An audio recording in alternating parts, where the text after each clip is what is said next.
ये अमरोहा का आजमपुर गांव है जहां शांति की जगह अब डर का साया मंडरा रहा है। एक परिवार जो अपने हक के लिए लड़ रहा है आज दबंगई के आगे घुटने टेकने को मजबूर है।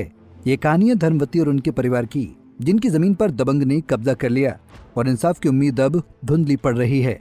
अमरोहा जनपद के मंडी धनौरा थाना क्षेत्र के आजमपुर गाँव में दबंग जसवंत ने कमजोर पड़ोसी धर्मवती की जमीन पर कब्जा कर लिया। कच्ची दीवार बनाकर बोरवेल खोदकर उसने न सिर्फ जमीन हड़पी बल्कि परिवार को डराने धमकाने का सिलसिला भी शुरू कर दिया।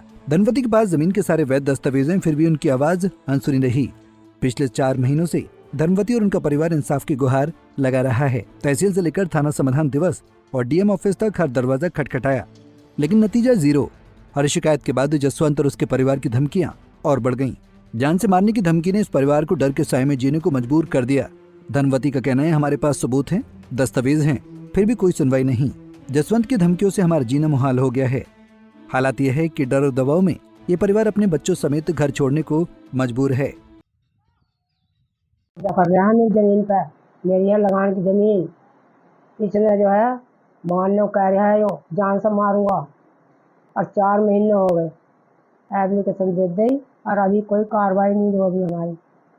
और बेगे जावे हैं, बेगे यो पैसे भर आवे है, जब आने को कहा है, जब पटवारी पर जब ये पैसे भर आवे है। और वो कह रहा है कि जैसा ना छोड़ना दंडों के जरिए से देगी, जब देगा से जब मारेंगे, जान से मारेंगे तुझे। सारे रोज मारने को चढ़ है, तो आज भी डंडे लेने का चढ़ है मारने को।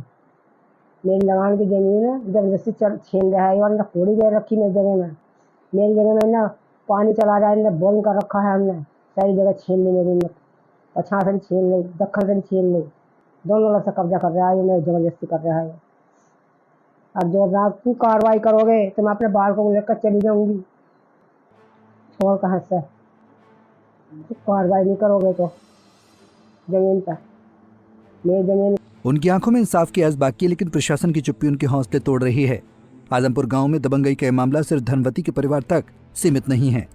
गांव वाले बताते हैं कि कानून का डर खत्म हो चुका है। दबंग बेखौफ होकर कमजोरों को डराते हैं और प्रशासन की निष्क्रियता ने हालात को और बिगाड़ दिया है। धनवती की साफ चेतावनी है कि अगर उनके परिवार को कुछ हुआ तो जिम्मेदारी जसवंत और लापरवाह प्रशासन की होगी। ये सिर्फ एक परिवार की कहानी नहीं, बल्कि हर उस इंसान की पुकार है जो दबंगई के खिलाफ इंसाफ मांग रहा है। अमरोहा का ये मामला सवाल उठाता है कि आखिर कब तक कमजोर डर के साए में जिएंगे, कब तक प्रशासन की खामोशी दबंगों को हौसला देती रहेगी। पंजाब केसरी टीवी के लिए अमरोहा से मोहम्मद आसिफ की रिपोर्ट। हमसे जुड़े रहने के लिए हमारे YouTube चैनल को सब्सक्राइब करें और नई वीडियो की नोटिफिकेशन के लिए बेल आइकॉन को दबाएं। हमसे जुड़े रहने के लिए हमारे YouTube चैनल को सब्सक्राइब करें और नई वीडियो की नोटिफिकेशन के लिए बेल आइकॉन को दबाएं।